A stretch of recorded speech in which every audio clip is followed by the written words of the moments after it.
बो करके लौट करके आए तो पड़ोसी ध्यान रखते थे धन्ना जी क्या कर रहे हैं क्या नहीं कर रहे। तो पड़ोसियों ने जाके पहले ही बता दिया, बोले आज तो धन्ना जी खेत में लगे हुए हैं, पूरे में बुवाई कर रहे हैं, बढ़िया आज तो खूब श्रम कर रहे हैं धन्ना जी। पिताजी सुन के बड़े प्रसन्न।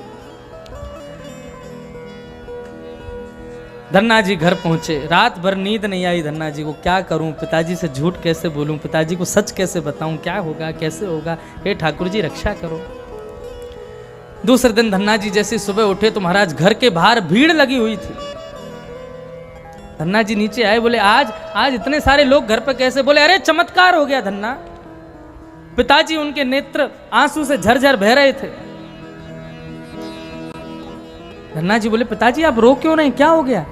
बोले बेटा चमत्कार हो गया। बोले कैसे? बोले कल तू बुवाई करने गया था ना खेत में, मुझे पड़ोसी बता रहे थे तू खेत में लगा हुआ था। बोले हाँ। तूने ऐसी बुवाई करी कि भाई जो फसल उगनी थी महीनों बाद वो एक रात में ही उग गई। पूरे महाराज खेत में फसल लहरा रही है और सब लोग देख करके आश्चर्यचकित हो रहे हैं। बेटा तूने ऐसा क्या किया? धन्ना जी के नेत्र सजल हो गए, अपने पिता से कहने लगे पिताजी आपने मुझे जितने बीज दिए थे, जितने गेहूं दिए थे, मैंने वो खेत में नहीं बोए, मैंने संतों के मुख में बोए थे। उन संतों की कृपा से ये सब हो गया। दासानुदासो भवतास्मि भूय। वृंदावन जाओ तो एक चीज का विशेष ध्यान रखना, ठाकुर जी का यदि आपसे अपमान हो गया तो ठाकुर जी सहन कर लेंगे, लेकिन ठाकुर जी के किसी दास का आपने अपमान कर दिया वो ठाकुर जी से सहन नहीं होता। किसी ब्रजवासी का अपमान हो गया वो ठाकुर जी से सहन नहीं होता। वृत्रासुर आज भगवान से कह रहा है मुझे आपके दासों का दास बना दीजिए, क्योंकि आपके दास का कोई दास बनता है आप उस पर बड़ी कृपा करते हो प्रभु।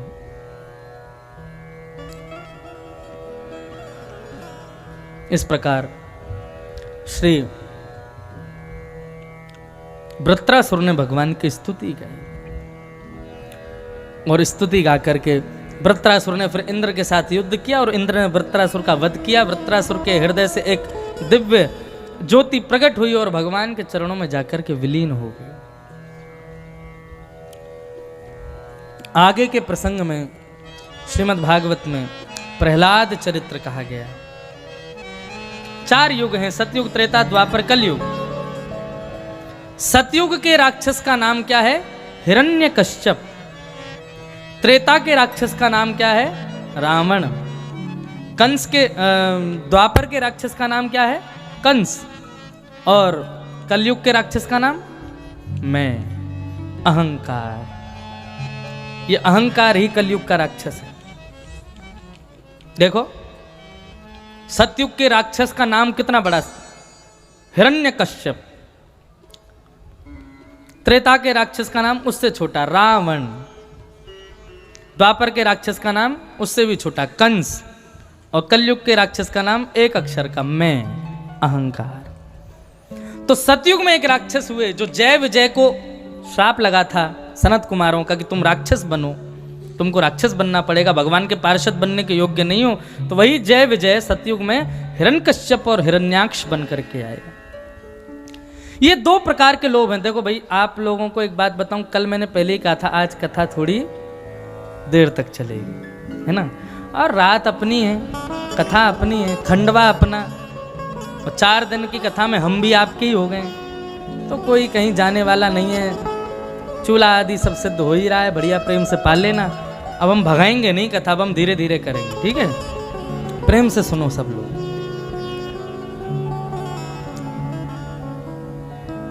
2 प्रकार के लोभों की चर्चा मैंने की, एक है संग्रह वृत्ति लोभ और एक है भोग वृत्ति लोभ।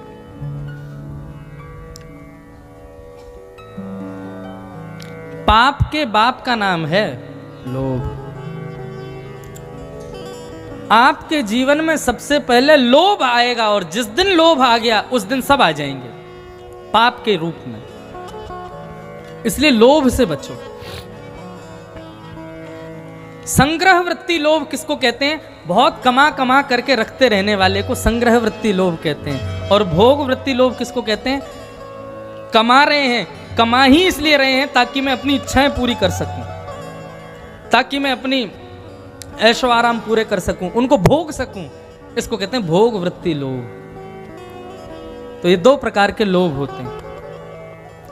हिरण्यकश्यप जो है ये संग्रह वृत्ति लोभ है, ये भोग वृत्ति लोभ है, और हिरण्याक्ष जो है ये संग्रह वृत्ति लोभ है।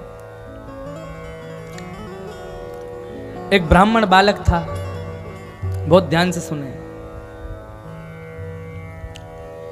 काशी से पढ़कर के अपने पिताजी के पास लौट के अपने घर गया। पिताजी ने कहा बेटा अध्ययन हो गया? वहां पिताजी अब तो सब पढ़ के आ गया मैं, आप कहीं से भी कोई भी प्रश्न कर लीजिए, कुछ भी पूछ लीजिए, मैं सबका उत्तर दे दूंगा आपको। तो पिताजी ने प्रश्न किया बेटा ये बताओ पाप के बाप का नाम क्या है? पाप के बाप का नाम? ये तो गुरुजी ने नहीं पढ़ाया था। बोले गुरुजी नहीं पढ़ाएंगे बेटा, खुद खोजना पड़ेगा। और सुनो अभी घर से चले जाओ, जब तक पाप का बाप ना मिले तब तक लौट के मत आइएगा, जाओ। वाह, ब्याह पक्का हो गया क्या यहीं पे? व्यास जी अभी कोरे ही बैठे हैं और सब तैयार है। आज नंदोत्सव है महाराज, उत्सव होगा, सब हो लो तैयार, लेकिन बाराती कितना भी सज लें देखेंगे तो सब दूल्हा कोई। अरे हम अपनी नहीं कह रहे, वो जो पालकी में बैठ के आएंगे उनकी कह रहे हैं, जो डलिया में बैठ के आएंगे, दूल्हा तो वही है ना। तो हम क्या कह रहे थे, हाँ, तो ब्राह्मण बालक से पिताजी ने कहा कि भाई जाओ पाप के बाप को खोज के लाओ। निकल गया ब्राह्मण बालक। 3 दिन बीत गए महाराज, पाप का बाप नहीं मिला। सब लोग इधर देखो, यहां देखो, सावधानी से सुनो। 3 दिन बाद एक सुंदर घर दिखाई दिया। उस घर के बाहर तुलसी का पौधा लगा था, देसी गाय बंधी थी, गोबर का चौका था। ब्राह्मण बालक ने मन में सोचा पाप का बाप पता नहीं कब मिलेगा,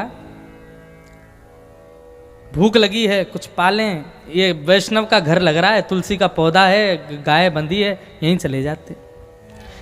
भीतर जैसे ही प्रवेश किया महाराज, अंदर जाकर के देखा तो विशाल भवन बना है।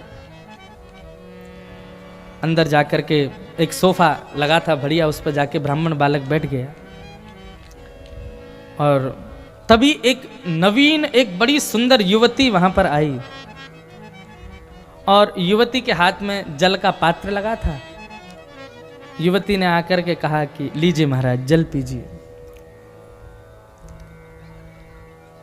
जल पिया। जल पीने के बाद में पूछा कि ये किसी वैष्णव का घर लगता है, बाहर गैया है, तुलसी का पौधा है और बढ़िया गोबर का चौका लगा है, आपका परिचय क्या है? युवती ने कहा महाराज मैं इस नगर की वैश्या हूं और ये मेरा घर है, लोगों का मनोरंजन करके धन कमाती हूं, वही मेरा काम है। ब्राह्मण बालक तो महाराज उसने तो गिलास विलास सब रख दिया वहां पे।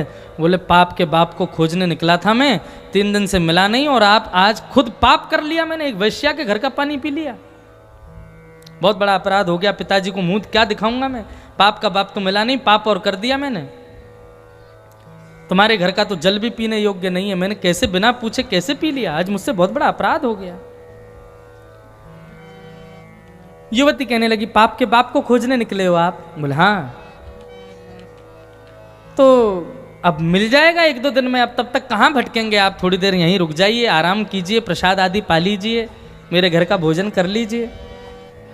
बोले तुम्हारे गल का पानी पीना भी शुद्ध नहीं है, तुम भोजन की बात करती हो? बोले अरे आप जैसे लोग भूले भटके ही मेरे घर आते हैं, ऐसी कृपा कर दीजिए ना, पाइए ना भोजन। ब्राह्मण ने कहा नहीं नहीं हम नहीं पाएंगे, हमको जाना है यहाँ से, हम तो अभी निकलेंगे यहाँ से, जाकर के नदी में स्नान करेंगे, उसके बाद में संध्या करेंगे, अपना पवित्रीकरण करेंगे, बिल्कुल अपवित्र हो गए हम तो, तुम्हारे घर का पानी पी लिया। युवती ने कहा यदि आप मेरे घर का प्रसाद पाएंगे, थोड़ी देर मेरे घर पर रुकेंगे, तो मैं आपको 5 सोने की मोहर दक्षिणा में दे दूंगी। ब्राह्मण बालक ने सोचा कि भाई पाप का बाप तो मिला नहीं है, अब ना जाने कितने दिन में मिलेगा, और जेब खाली पड़ी है बिल्कुल, ये इससे मोहर मिलेंगी तो कुछ कमाई हो जाएगी। ठीक है तुम्हारी इतनी श्रद्धा है तो हम रुक जाते हैं, लेकिन भोजन खाएंगे तुम्हारे घर का, लेकिन बनाएंगे हम अपने हाथ से। बोले हाँ बना दो, मैं सब सामान दे देती हूँ। सब सामान ला करके दिया। ब्राह्मण जैसे ही बनाने के लिए बैठा, युवती आई, बोले मुझे बहुत दया आ रही है, आप मेरे घर आए, आप अपने हाथ से भोजन बना रहे हो, मुझे बहुत बुरा लग रहा है, आप कृपा करो ना मैं बनाऊं भोजन। बोले तुम दूर रहना, बिल्कुल देखना भी मत भोजन की ओर, सब अपवित्र हो जाएगा। बोले मैं आपको 7 सोने की मोहर दूंगी दक्षिणा में, यदि मुझे ये सौभाग्य आप प्रदान करोगे तो। ब्राह्मण बालक बोले अब तुम इतनी जिद कर रही हो तो फिर बनाओ, तुम ही बनाओ भोजन। बैठते हैं। उस युवती ने भोजन आदि सिद्ध करके उनके सामने थाली लगाई। थाली पर जैसे ही बैठे ब्राह्मण पाने के लिए तैयार हुए, जैसे ही अपना पहला कवल खाने लगे, उस युवती ने हाथ पकड़ा, आपकी यदि कृपा हो जाए मैं अपने हाथ से खिलाऊं आपको। ब्राह्मण बोले तुम कैसी बात करती हो, तुम्हारे हाथ का बना खा रहे हैं, तुम्हारे घर का खा रहे हैं, ये बहुत बड़ी बात है, अब अपने हाथ से और खिलाओगी? पाप के बाप को खोज रहे हैं और हम पाप ही पाप किए जा रहे हैं, मत करवाओ हमसे ये सब।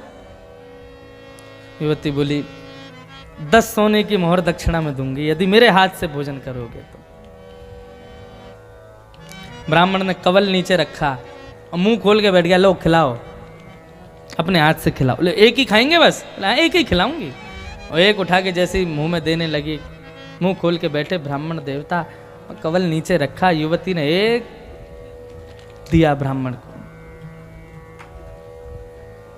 ताम्र वर्ण हो गया, खड़ा हो गया। बालक बोले कि तुमने मेरा स्पर्श किया कैसे, तुमने मुझ पर हाथ उठाया कैसे? और सुनाने लगे महाराज। तब युवती ने कहा, बोले महाराज आप देखो गुस्सा मत हो,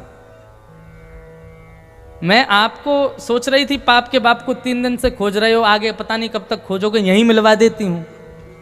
पाप के बाप से मिलवा रही थी आपको। बोले पाप के बाप से कहां मिलवाया? बोले अच्छा तो ये बताओ आप मेरे घर पर भोजन करने क्यों रुक गए? बोले क्यों रुक गए, क्या तुम जिद कर रही थी इसलिए? बोले झूठ मत बोलिए, 5 सोने की मोहरों के चक्कर में रुक गए। मेरे घर का भोजन क्यों मेरे हाथ से बनवाया? बोले तुम्हारी श्रद्धा। बोले मेरी श्रद्धा नहीं थी, 7 सोने की मोहरों की वजह से रुक गए। मेरे हाथ से भोजन करने को तैयार क्यों हो गए? 10 सोने की मोहरों की वजह से तैयार हो गए। अपने पिताजी को जाकर के कह दीजिएगा, पाप के बाप का नाम है लोभ, ये लोभ ही पाप का बाप है भैया। उस ब्राह्मण बालक ने उस युवती के चरण पकड़े, बोले मां मुझे क्षमा कर दो, मैंने आपको बहुत गलत दृष्टि से देखा, लेकिन आप तो मेरी गुरु निकली, मुझे क्षमा कर दीजिए। लोभ, इससे बचो, क्योंकि पाप को हमारे जीवन में लाने वाला लोभ ही होता है। और एक बात बोलूं, लोभ आएगा सारे पापों को अंदर ले आएगा, फिर लोभ ही चला जाएगा, फिर बाकी सब बलवान होके रहते हैं। इसलिए इस लोभ से बचो। हिरण्यकश्यप लोभ है। हिरण्य कहते हैं सोने को, कश्यप कहते हैं तकिया को। जो सोने की तकिया पे सोता है उसका नाम है हिरण्यकश्यप। भोग वृत्ति लोभ, भोगता है। हिरण्यकश्यप तपस्या करने के लिए गए, ब्रह्मा जी प्रकट हुए। ब्रह्मा जी ने प्रकट होकर कहा वरदान मांगो, तब कहा कि मुझे अमर बना दो। तब ब्रह्मा जी ने कहा जो मैं स्वयं नहीं हूं वो तुमको कैसे बना दूं, मैं खुद अमर नहीं हूं। जब प्रलय आता है तो ब्रह्मलोक भी डूब जाता है उसी में, ब्रह्मा की भी मृत्यु होती है, तो तुमको अमर कैसे बनाऊं? तो फिर कहा तो फिर एक वरदान नहीं दोगे तो फिर बहुत सारे मांगूंगा। बोले मांगो। बोले ना ऊपर मरू, ना नीचे मरू, ना अंदर मरू, ना बाहर मरू, ना सुबह मरू, ना रात को मरू, ना जीव से मरू, ना सजीव से मरू, आपकी बनाई हुई सृष्टि में किसी से ना मरू। असंख्य वरदान मांगे, सबको सब वरदानों के ऊपर तथास्तु ब्रह्मा जी ने सब दे दिया। जब तक हिरण्यकश्यप तपस्या के लिए गए तब तक इनकी पत्नी कयाधु गर्भवती थी और उनको नारद जी ने घर आकर के भागवत सुना दी थी। तो गर्भस्थ शिशु परम भक्त प्रहलाद के रूप में प्रकट हुए। श्री प्रहलाद जी महाराज की। प्रहलाद जी का जन्म हुआ। हिरण्यकश्यप जब लौट करके आया तो बताते हैं प्रहलाद जी की आयु 5 वर्ष की थी, बड़े हो गए थे। हिरण्यकश्यप ने कहा ये मेरा छोटा बालक है। बोले हाँ। गोद में लेकर के बोले बेटा तुम पढ़ने जाते हो? बोले हाँ पिताजी विद्यालय जाता हूँ। तो कोई अच्छी बात बताओ, विद्यालय में गुरुजी क्या पढ़ाते हैं? तो प्रहलाद जी महाराज अपने पिता की गोद में, हिरण्यकश्यप की गोद में बैठ करके सुंदर बात बता रहे हैं कि तत्साधु मन्ये सुरभयदेहिना सदा समुद्विग्न धियाम सद्गृहात् हित्वात्मपातं ग्रहमन्धकूपं वनं गतो यद्धरिमाश्रयेत। पिताजी, ये संसार एक अंधा कुआं है और हम सब इस अंधे कुएं में गिरते जा रहे हैं। हम सामने वाले को गिरता हुआ देख रहे हैं, फिर भी स्वयं को संभालते नहीं, हम खुद भी उसी अंधे कुएं में गिरते जा रहे हैं। इसलिए पिताजी, इस अंधे कुएं से बचना है तो वनम गतः, वन में जाकर के हरि का भजन करना चाहिए, हरि का स्मरण करना चाहिए। हरि का नाम सुनते ही महाराज हिरण्यकश्यप के नेत्र खुले। बोले कौन सिखाता है तुमको ये? बोले पिताजी, बस ये सब मुझे अच्छा लगता है इसलिए मैं तुमको बता रहा हूं। गुरुकुल के गुरुजी संडमर्क को बुलाया, जो दैत्यों के बालकों को दानवीय विद्या सिखाते थे। उनसे कहा कि इसके मुख से हरि नाम यदि दोबारा मैंने सुन लिया ना, तुमको जीवित नहीं छोड़ूंगा, लेकर के जाओ और अच्छे से इसको दानवीय विद्या सिखाओ। प्रहलाद जी 1 वर्ष के लिए फिर से गुरुकुल गए। 1 वर्ष बाद पढ़ करके आए। पिताजी ने आज फिर पूछा कोई अच्छी बात बताओ। तो प्रहलाद जी बोले मैं अच्छी बताता तो हूं, आपको लगती नहीं है अच्छी। नहीं बेटा, लगेगी, कोई अच्छी बात बताओ। तो 9 प्रकार की भक्तियों के बारे में प्रहलाद जी कहने लगे। श्रवणम कीर्तनम विष्णु, स्मरणम पाद सेवनम, अर्चनम वंदनम दास्यम, सख्य आत्मनिवेदनम। ये 9 भक्ति है। पहली भक्ति श्रवण, दूसरी भक्ति कीर्तन, तीसरी भक्ति स्मरण, चौथी भक्ति पाद सेवन, चरण सेवा, छठवीं भक्ति अर्चना भगवान की, 7वीं भक्ति वंदना भगवान की, 8वीं भक्ति दास्य भगवान की, सख्य सखत्व भगवान की, और 9वीं भक्ति आत्मनिवेदन, अपने आप को निवेदित कर देना, समर्पित कर देना। ये 9 प्रकार की भक्ति। प्रहलाद जी महाराज से ये सुनकर के हिरण्यकश्यप को क्रोध आया। अपनी गोद से उठा करके प्रहलाद जी को दूर पटक दिया और दैत्यों को आदेश कर दिया। बोले कैसे भी मारो, मैं इसको मृतक देखना चाहता हूं, ये जीवित दिख ना जाए मुझे। प्रहलाद जी को ले जाकर के उन दैत्यों ने अनेक प्रकार से मारने का प्रयास किया, लेकिन प्रहलाद जी का कोई बाल बांका नहीं कर सका। प्रहलाद जी हर जगह ठाकुर जी का स्मरण अपने हृदय में रखते हैं।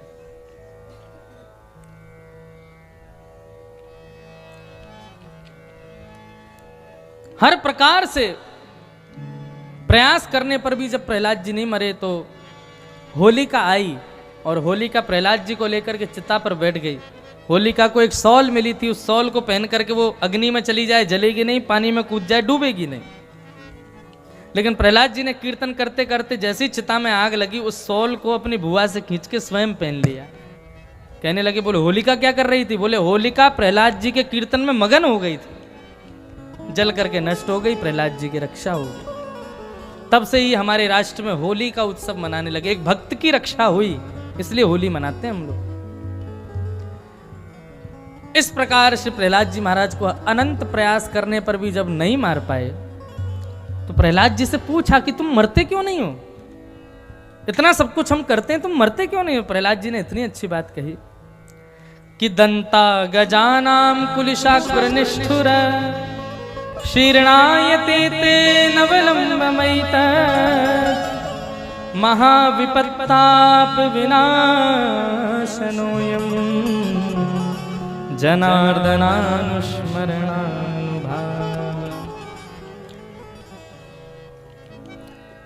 बड़े बड़े हाथी मुझको नहीं मार पाए, बड़े बड़े सर्पों के डमसन से नहीं मरा मैं, पहाड़ के फेंकने से भी मेरी मृत्यु नहीं हुई, इन सब में मेरा कोई बल नहीं है, मुझ में कोई बल नहीं है इन सब से बचने का। तो बोले फिर तुम्हारी रक्षा हो कैसे रही है? बोले महाविपत्ताप विनाशनोयम, बड़ी बड़ी विपत्तियों का सर्वनाश करने वाले, विनाश करने वाले जनार्दन भगवान के केवल नाम का प्रभाव है कि मैं जीवित हूं।